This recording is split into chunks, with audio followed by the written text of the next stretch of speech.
What's up guys, Just Massey here and welcome to a brand new video. And today we're going to episode FIFA 16 potential player ratings. We've got 4 players to cover and then 4 very big ones as well guys. So as always, if you can smash 2,000 likes that'd be greatly appreciated. In the comments below, little players I should next, also little ratings you give these players from today's episode. And if you're to my channel, click subscribe button for daily FIFA content. So we're actually going to start things off today with the most expensive transfer of the summer. That's going to be Sánchez Di María to Paris Saint-Germain. But Di María in particular last season obviously joined Manchester United from Real Madrid, had massive hopes, but kind of people consider him a flop despite last season playing 33 games, getting 4 goals and 12 assists. That isn't actually the worst of returns whatsoever, but on head-to-head right now, he has gone down to an 85, and the stats I've given him are very similar to head-to-heads as well. So he's lost 2 pace from 90 to 88, lost 6 defending to 51 from 57, lost 1 dribbling and lost 1 physical. He still has 2-star weak foot and 4-star skill moves, and he still looks like a decent card to be honest. Even though he's 85 rated, I mean, he's still got all the stats you kind of need for that position. And I expect him to get a fair few special cards next year at Paris Saint-Germain, simply because I don't think the league, this isn't a dig whatsoever,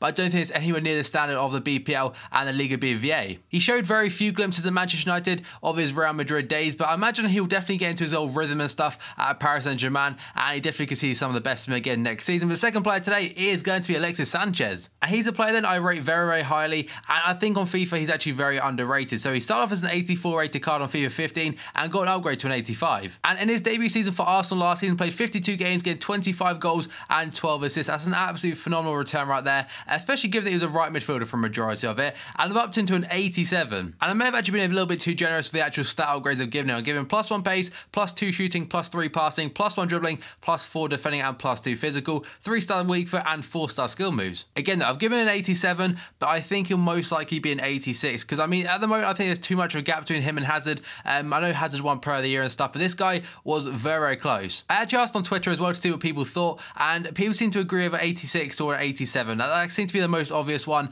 and a lot of people think he'll get a January upgrade as well. If he carries on, he'll probably be at 88 by the end of January. So he's still an 85 on a head-to-head right now, which could be a little indication that he could stay as an 85 for FIFA 16. And also one thing I want to point out, +4 defending, is simply the fact that in real life, he tracks back so much and puts so many tackles in. If he loses the ball, he'll be straight back trying to get it. And also one quick thing I want to mention, I mean, obviously FIFA 12, he had 5-star skill moves, and that's one thing I really want him to get back, as he is a very skillful player. And now that we have Yaya Touré of Manchester City, and last season, he considered like to have quite a poor season, getting 12 goals and just the 1 assist in 38 matches in all competitions. And I've actually left him as an 86, and I'll explain right now. So in terms of stats, I've actually done it so I can balance him out a little bit better, and I've put like +1s here and there, -1s here and there as well, but -1 pace because again, EA when players get older tend to just decrease pace anyway, no matter what age or if they're still very quick. +1 shooting, +1 passing, +1 dribbling, -2 defending, and a 4-star weak foot and 3-star skill moves. So I get that a few people will be thinking Ross, he had a poor season given his standards, so why has he not been downgraded? My simple reason is the fact is,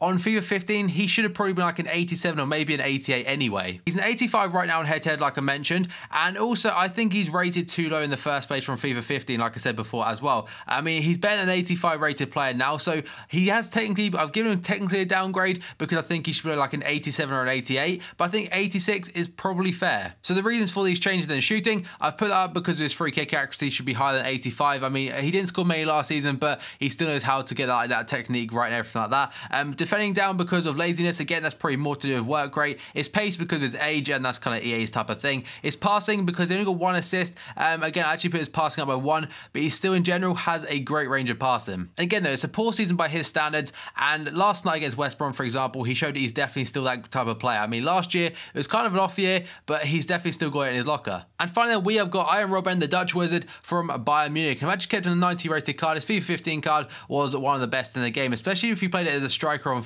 not full chemistry. But last season for Bayern, 30 games, 19 goals and 9 assists. But the reason I'm not changing his card too much is because I don't feel it needs to. I mean, the shooting's got up to an 88 from an 86 and passing from 83 to 84, but everything else I feel is kind of on point. He's been at such a high and consistent level now for the last like 3 or 4 years that I feel that at 90 is probably about his peak. I mean, I think he's 31 or 32 years old, and this guy though is actually getting better with age. His cards have been very similar from FIFA 12 onwards up to FIFA 15. I think that'll continue again on FIFA 16. Again, no massive ups or downs. I don't really feel the need to, other than the passing and the shooting. And I mean, injuries, he did get an injury towards the end of last season, but he contributed so many goals, I don't think it'll make it any difference whatsoever. But it'll still be a great card anyway, guys. And that's actually cover all of today's potential player ratings. If you enjoyed it, smash the like button. 2,000 likes would be greatly appreciated. In the comments below, let players I should next. likes and little ratings you give these players from today's episode. If you're to my channel, class subscribe for daily FIFA content. Hey guys, thanks for watching this video, and I'll see you next time.